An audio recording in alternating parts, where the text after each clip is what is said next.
Walk into a supermarket on almost any morning, and the bananas are already yellow. But rewind their journey across an ocean, and those same bananas are green, hard, and nowhere near ready to eat. That difference is not a lucky accident. The color you see on the shelf has been scheduled. Operator can start a biological countdown. Temperature, carbon dioxide, and a tiny amount of ethylene all become controls. Get the sequence right, and truckloads change color together.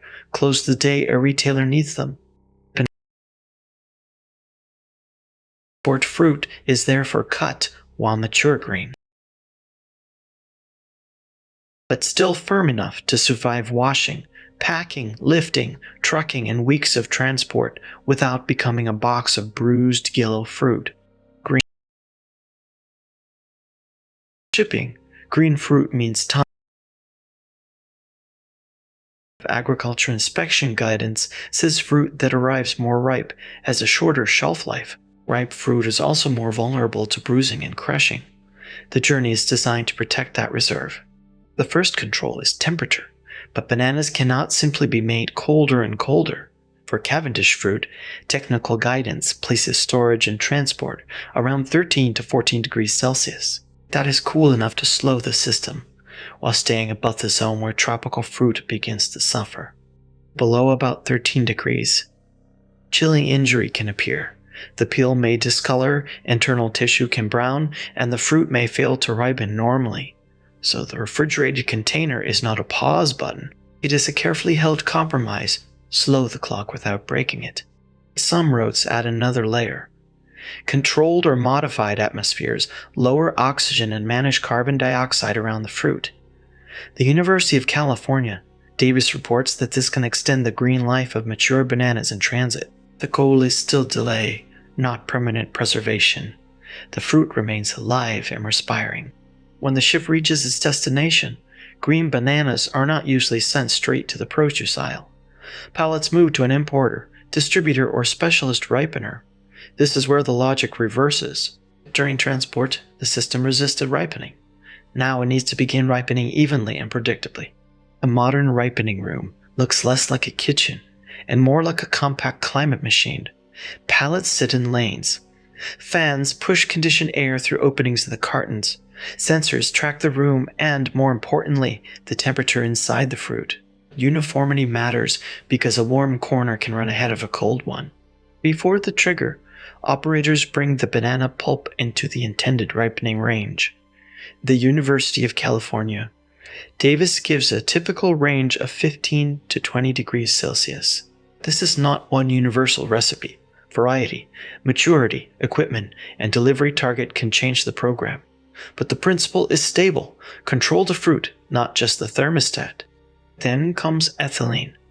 The word can sound industrial, but ethylene is also a natural plant hormone produced by ripening fruit. Commercial rooms use a controlled concentration in the air to prompt mature green bananas to begin their own coordinated ripening response. Nothing needs to be injected into each banana. For commercial Cavendish bananas, the University of California, Davis describes roughly 100 to 150 parts per million for 24 to 48 hours with high humidity. That range is tiny compared with the total air in the room, yet the biological response spreads to entire pallets. Relative humidity is usually kept high, around 90 to 95% in the same guidance. As bananas ripen, they produce heat, and they continue losing water. Keeping the air humid helps limit that water loss and supports a better peel appearance. The room is managing a living product, not coloring a manufactured object. Ethylene at the door is useless if it never reaches the center of a pallet. Forced air systems create pressure differences that pull or push conditioned air through carton vents. The second original graphic shows the loop: fan, pallet opening, fruit, return air. Good airflow makes temperature and exposure more uniform. Once ripening accelerates, bananas respire faster. They consume oxygen, release carbon dioxide, and generate heat. A loaded room therefore changes its own environment. Cooling, fans, and ventilation are not background equipment. They keep the boxes from drifting into different schedules. Carbon dioxide is especially important during treatment because too much can delay ethylene action. The University of California, Davis recommends keeping it below 1% in this context. The United Nations Food Agency also says operators should ventilate the room after exposure, removing accumulated gases. The room begins controlled, but it is not sealed forever. The visible color shift is only the outside signal. Inside, starch is converted into sugars, the flesh softens, aromas develop, and the fruit begins producing more ethylene of its own. The operator starts the wave, then manages its speed. Biology does the actual ripening. To make that moving target easier to describe, the United States Department of Agriculture inspection language uses 7 color stages. Stage 1 is green.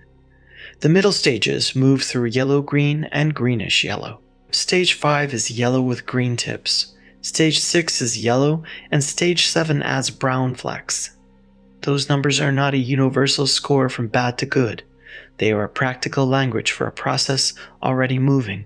A distributor can compare the fruit leaving a room with the travel time, store turnover, and the condition a customer expects at delivery. A banana may leave the ripener before it reaches the bright yellow. A shopper imagines. It will keep changing during local transport, in the back room and on the shelf. The destination is not ripe now. It is ready at the useful moment, with enough selling life still ahead. That means the operator can work backward from a delivery window. How green is the incoming lot? What is its pulp temperature? How long is the truck journey? What stage was requested? The answers shape heating, exposure, ventilation, and cooling. The calendar becomes a set of physical controls. This system is precise, but it is not magic.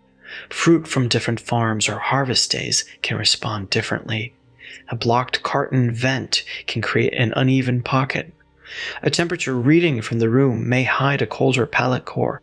That is why sampling and airflow matter. If a load advances too quickly, its remaining shelf life shrinks before shoppers arrive. Softer fruit is harder to handle and easier to bruise. A retailer may have to discount it, move it immediately, or reject part of the delivery. A yellow peel can arrive on the wrong day.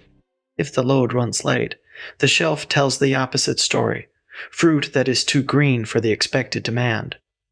The bananas may still be sound, but the planned selling window has shifted. In a chain built around appointments, warehouse slots, and daily store orders, biological delay becomes logistical delay.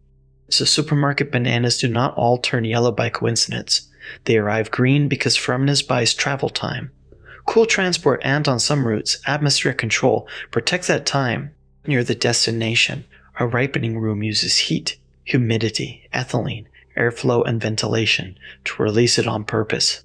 The next time you lift a yellow bunch from the shelf, you are holding the final minutes of a journey that spent weeks trying not to ripen, followed by a room designed to make ripening happen together. The fruit is natural.